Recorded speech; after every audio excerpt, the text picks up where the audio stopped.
بسم اللہ الرحمن الرحیم۔ السلام علیکم ورحمۃ اللہ وبرکاتہ۔ عزیز طلبہ و طالبات، ہم نے کتاب اصول الشاشی سے صفحہ نمبر 5 تک 2 سبق مکمل پڑھ لیے تھے۔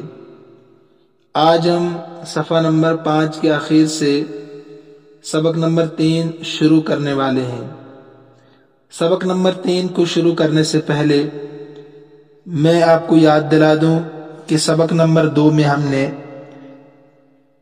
خاص کا حکم پڑھا تھا، یعنی کتاب اللہ کے خاص پر یقینی طور پر عمل کرنا واجب ہوتا ہے، قطعی طور پر عمل کرنا واجب ہوتا ہے، لیکن یہ امام ابو حنیفہ رحمۃ اللہ علیہ کے نزدیک۔ امام شافعی رحمۃ اللہ علیہ فرماتے ہیں کہ یقینی طور پر عمل کرنا واجب نہیں ہے، قطعی طریقے سے عمل کرنا واجب نہیں ہے۔ ان کے یہاں واجب کیوں نہیں ہے؟ وہ فرماتے ہیں کہ جب خاص سے حکم قطعی ثابت ہوتا ہی نہیں ہے تو عمل کرنا بھی یقینی طور پر واجب نہیں ہوگا، بلکہ حکم ظنی ثابت ہوتا ہے کتاب اللہ کے خاص سے۔ پھر ہم نے پڑھا تھا کہ کتاب اللہ کے خاص کے مقابلے میں اگر خبر واحد آ جائے یا قیاس آ جائے، چاہے قیاس لغوی ہو یا شرعی ہو، اب ہم دیکھیں گے کہ دونوں پر عمل کرنا واجب، دونوں پر عمل کرنا ممکن ہے کہ نہیں، دونوں پر عمل کرنا ممکن ہے کہ نہیں، نہ کتاب اللہ کے خاص پر بھی اور خبر واحد پر بھی، یا کتاب اللہ کے خاص پر بھی اور قیاس پر بھی۔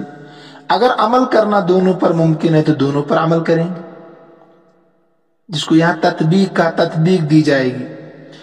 لیکن اگر دونوں پر عمل کرنا ممکن نہیں ہے، بالکل متضاد چیزیں ثابت ہو رہی ہے دونوں سے، تو کتاب اللہ کے خاص پر عمل کریں گے، خبر واحد کو چھوڑ دیں گے، قیاس کو بھی چھوڑ دیں گے۔ اس کی پہلی مثال تھی والمطلقات یتربصن بانفسهن 3 قروء۔ تو میں نے بتایا تھا آپ کو دونوں حضرات، امام شافعی رحمۃ اللہ علیہ، امام ابو حنیفہ رحمۃ اللہ علیہ کا مستدل یہی آیت ہے اس عورت کے بارے میں جو آزاد ہو اور عدت گزار رہی ہو، خلوت صحیحہ کے بعد 2 طلاق رجعی ہو یا طلاق بائنہ دی گئی ہو اور اس کو حیض بھی آتا ہو۔ دونوں کا مستدل یہی ہے کہ عدت کیسے گزاری جائے، عدت کیسے گزارے گی۔ تو امام ابو حنیفہ رحمۃ اللہ علیہ نے فرمایا اس میں جو ثلاثتن ہے یہ خاص ہے، اس ثلاثتن خاص پر عمل تبھی ہو پائے گا جب قروء سے حیض مراد لیں گے، برابر 3 حیض تبھی ہوں گے، ان ثلاثتن پر عمل تب ہوگا جب قروء سے حیض مراد لیں گے۔ امام شافعی رحمۃ اللہ علیہ فرماتے ہیں قروء سے طہر مراد ہے۔ ان کی دلیل کیا ہے؟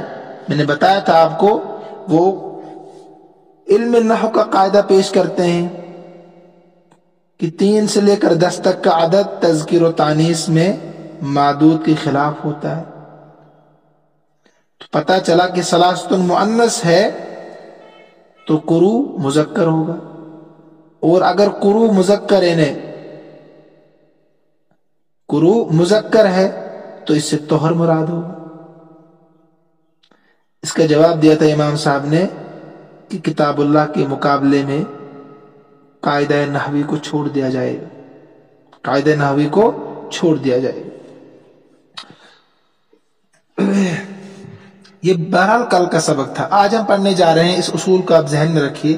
فَيُخَرَّجُ عَلَى هَذَا حُكْمُ الرَّجْعَةِ فِي الْحَيْضَةِ الثَّالِثَةِ وَزَوَالُهُ وَتَصْحِيحُ نِكَاحِ الْغَيْرِ وَإِبْطَالُهُ وحكم الحبس والإطلاق والمسكن والإنفاق والخلع والطلاق وتزوج الزوج بأختها و4 سواها وأحكام الميراث مع كثرة تعدادها۔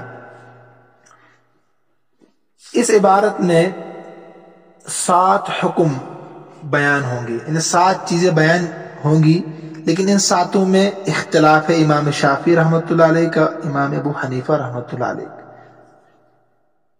جب اصول میں اختلاف ہوا تو احکام میں اختلاف ہوگا. پھر سمجھیے اصول کیا ہے. امام شافعی رحمۃ اللہ علیہ اور امام ابو حنیفہ رحمۃ اللہ علیہ کے نزدیک انہوں نے کہا کہ عدت حیض سے گزاری جائے گی. انہیں امام ابو حنیفہ رحمۃ اللہ علیہ اور امام شافعی رحمۃ اللہ علیہ نے فرمایا عدت طہر سے گزاری جائے گی. اختلاف ہوا کہ نہیں؟ تو احکام میں بھی اختلاف ہوگا. اب دیکھیے پہلا اختلاف کس میں ہے؟ حکم الرجعتی. حکم الرجعتی مثلا اگر کسی عورت کو 1 یا 2 طلاق رجعی دی ہوئی ہے تو اب شوہر تیسرے حیض میں اس سے رجعت کر سکتا ہے. تب تک وہ بیوی ہے نا، یہ پتہ آپ کو ہے. تیسرے حیض میں اس کو واپس گھر لا سکتا ہے وہ بیوی بنا کر ہی، کیونکہ ابھی وہ عدت میں ہے. تیسرے حیض میں ایک طہر میں جب طلاق پڑ گئی، جس طہر میں طلاق پڑ گئی اس کو تو ہم مانتے نہیں نا ہے. امام شافعی اس کو مانتے ہیں. اس کے بعد حیض، وہ کہ پہلا حیض ہے، اب بھی بیوی ہے. اس کے بعد طہر، اس کے بعد حیض، اس کے بعد طہر، اس کے بعد حیض. تو ہمارے یہاں جو تیسرا حیض ہے نا یہ عدت گزار رہی ہے اس میں ابھی. اور امام شافعی کے یہاں اس حیض سے پہلے جو طہر تھا تو 3 طہر مکمل ہو گئے، اب وہ بیوی نہیں رہی. بیوی نہیں رہی تو جس طہر میں طلاق دی وہ اس کو بھی مانتے ہیں نا. تو ہمارے یہاں جو تیسرا حیض ہوگا تو ان کے یہاں اس سے پہلے والا جو طہر ہوگا وہ تیسرا طہر ہوگا. تو وہاں پر معاملہ ختم ہو گیا، وہ بیوی رہی نہیں، اجنبی بن گئی. دیکھیے تو لہٰذا ہمارے یہاں اس میں رجعت کر سکتا ہے تیسرے حیض میں، امام شافعی کے نزدیک نہیں کر سکتا ہے، کیونکہ تیسرا حیض شروع ہوتے ہی 3 طہر مکمل ہو گئے ہیں، اس لیے عدت ختم ہو گئی. اب وہ اس سے رجعت نہیں کر سکتا ہے. ٹھیک. ساتھ میں کہا وَزَوَالُهُ، اس میں یہی بتانا مقصود ہے کیا کہ شوافع کے نزدیک حق کے رجعت باطل ہو گئے. وحکم الرجعت فی الحیضۃ الثالثۃ وزوالہ، یعنی تیسرے حیض میں رجعت کا حکم ہمارے نزدیک موجود ہے، امام شافعی کے نزدیک موجود نہیں ہے. وزوالہ، رجعت کا حکم ختم ہو چکا ہے.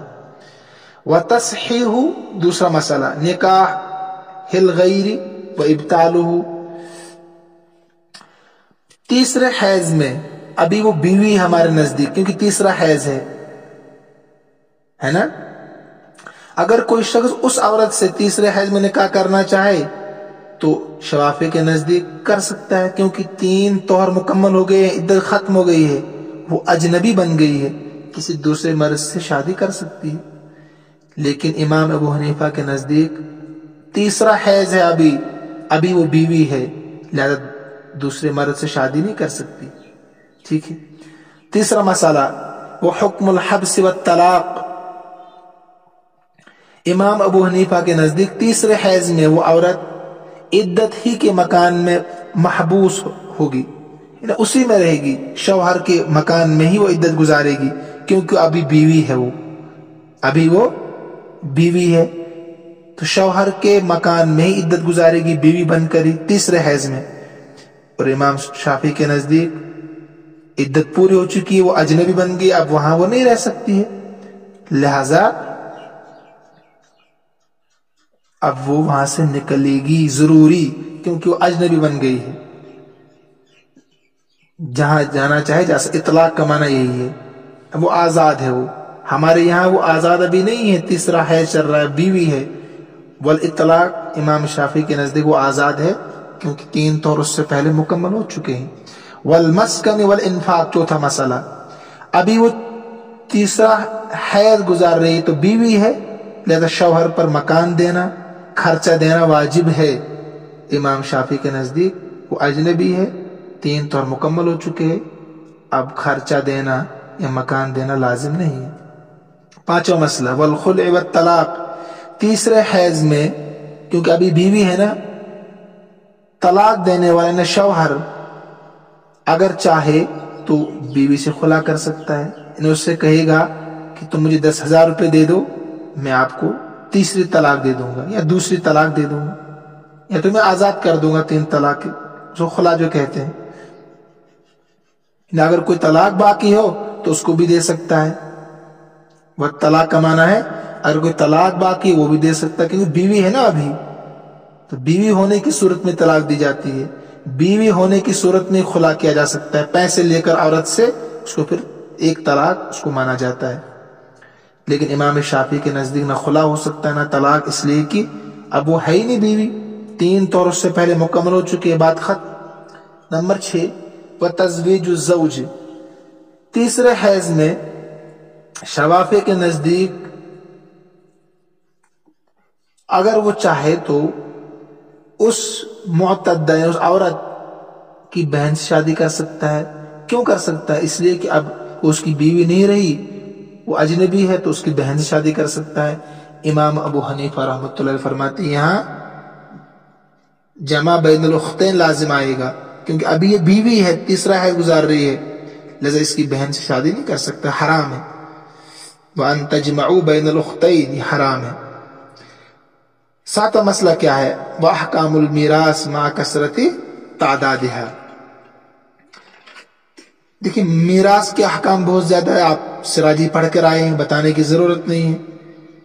تو اس میں بھی اختلاف ہوگا امام شافعی کے نزدیک اور امام ابو حنیفہ کے نزدیک. مثلا تیسرے حیض میں رہتے ہوئے اگر اس کے شوہر کا انتقال ہو جاتا ہے، ابھی تیسرا حیض گزار رہی تھی عورت، تو ابھی بیوی ہے نا، جب بیوی ہے تو وراثت کی مستحق ہوگی. امام شافعی کے یہاں وہ بیوی ہے ہی نہیں تو اس کو وراثت ملے گی نہیں. دیکھ کتنا بڑا مسئلہ ہے. اسی طریقے سے تیسرے حیض میں ابھی ہے وہ تو بیوی ہے، تو وارث کے لیے وصیت کرنا جائز نہیں ہے، لا وصیت لوارث، تو لہذا شوہر بیوی کے لیے وصیت نہیں کر سکتا ہے.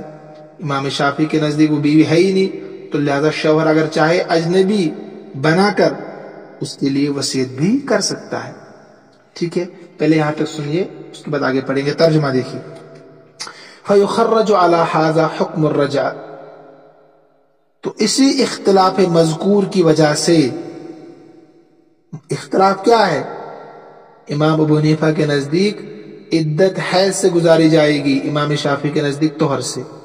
علی ھذا کا مطلب فیخرج علی ھذا، پس اسی اختلاف مذکور کی بنیاد پر حکم الرجعۃ فی الحیضۃ الثالثۃ وزوالہ، تیسرے حیض میں رجعت کا حکم، تیسرے حیض میں رجعت کا حکم اور رجعت کے ختم ہونے کا، وزوالہ، اور رجعت کے ختم ہونے کا حکم نکلے گا. ترجمہ سمجھ میں آیا؟ تیسرے حیض میں رجعت کا حکم اور وزوالہ، اور رجعت کے ختم ہونے کا حکم یخرج نکلے گا. نمبر 2 دوسرا مسئلہ، وتصحیح نکاح الغیر، اور کسی اجنبی سے نکاح کرنا صحیح ہونا، تصحیح اور صحیح ہونا، نکاح الغیر کسی دوسرے سے نکاح کرنا ہمارے یہاں جائز نہیں، امام شافعی کے یہاں جائز ہوگا. وہ ابطال، اور اس کا باطل ہونا، یعنی ہمارے یہاں باطل ہوگا، ان کے یہاں صحیح ہوگا. وہ حکم الحبس والاطلاق، اور محبوس رکھنے کا حکم اور آزاد چھوڑنے کا حکم. ہمارے یہاں ابھی شوہر کے گھر میں عدت گزارے گی، حکم الحبس، اور والاطلاق امام شافعی کے یہاں آزاد ہے. والمسکن والانفاق، ہمارے یہاں خرچہ بھی ہوگا، مکان بھی ہوگا، مسکن بھی ہوگا، امام شافعی کے یہاں نہیں ہوگا. والخلع والطلاق، ہمارے یہاں خلا بھی کر سکتا ہے، طلاق بھی دے سکتا ہے، امام شافعی کے یہاں نہیں دے سکتا ہے. صورت ذہن میں رکھے، کیونکہ تیسرا حیض وہ گزار رہی ہے بیوی بن کر، اور امام شافعی کے یہاں تیسرے حیض میں وہ اجنبی ہے، یہ سب چیزیں نہیں ہوگی. وتزویج الزوج باختہا، شوہر کا شادی کرنا باختہا، معتدہ کی بہن سے، ہمارے یہاں حرام ہوگا کیونکہ ابھی بیوی ہے، امام شافعی کے یہاں جائز ہوگا. واربع سواہا، یہ مسئلہ بھی ہے کہ چوتھی عورت سے شادی کرنا ہمارے یہاں نہیں کر سکتا ہے، کیونکہ ابھی وہ بیوی ہے، یعنی کسی کی 4 بیویاں تھی، چوتھی کو طلاق دی، ابھی وہ عدت میں ہے، تیسرے حیض میں ہے، تو ہمارے یہاں نہیں کر سکتا ہے چوتھی سے 5ویں سے شادی. امام شافعی کے یہاں کر سکتا ہے، وہ چوتھی بنے گی کیونکہ اجنبی ہو چکی ہے. وہ احکام المیراث مع کثرت تعدادها، اور میراث کے حکام ان کے کثیر تعداد کے ساتھ، ماں کثرت تعدادہا، ان کی بہت زیادہ تعداد ہونے کے ساتھ، احکام کے بڑے میراث ہے، اس لیے یہاں انہوں نے لکھا نہیں. میں نے 2 مسئلے آپ کو بتا دیے. اس کے بعد ایک اور مسئلہ دیکھیے، ہو بہو اسی طریقے سے ثلاثۃ قروء کی طرح. وَكَذَلِكَ قَوْلُهُ تَعَالَى قَدْ عَلِمْنَا مَا فَرَضْنَا عَلَيْهِمْ فِي أَزْوَاجِهِمْ خَاصٌ فِي التَّقْدِيرِ الشَّرْعِي فَلَا يُتْرَكُ الْعَمَلُ بِهِ بِاعْتِبَارِ أَنَّهُ عَقْدٌ مَالِيٌّ. تو اس کو کل ہم پڑھیں گے اب، کیونکہ سبق طویل ہو جائے گا اور پھر آپ بھی اکتا جاتے ہیں. میں نے کہا تھا آپ کو جب بھی آپ سبق سنیں تو مجھے پتہ چلنا چاہیے کہ آپ سن رہے ہیں، نہ آپ لائک کرتے ہیں اور نہ کامنٹس آپ کرتے ہیں. تو بہرحال میں بھی ابھی پڑھا رہا ہوں، دیکھتے ہیں کب تک گاڑی چلتی رہے گی. اللہ ہم سب کا حامی و ناصر ہو، اور یہ سبق پڑھنے والوں تک پہنچانا بھی آپ کی دینی ذمہ داری ہے. السلام علیکم ورحمۃ اللہ وبرکاتہ.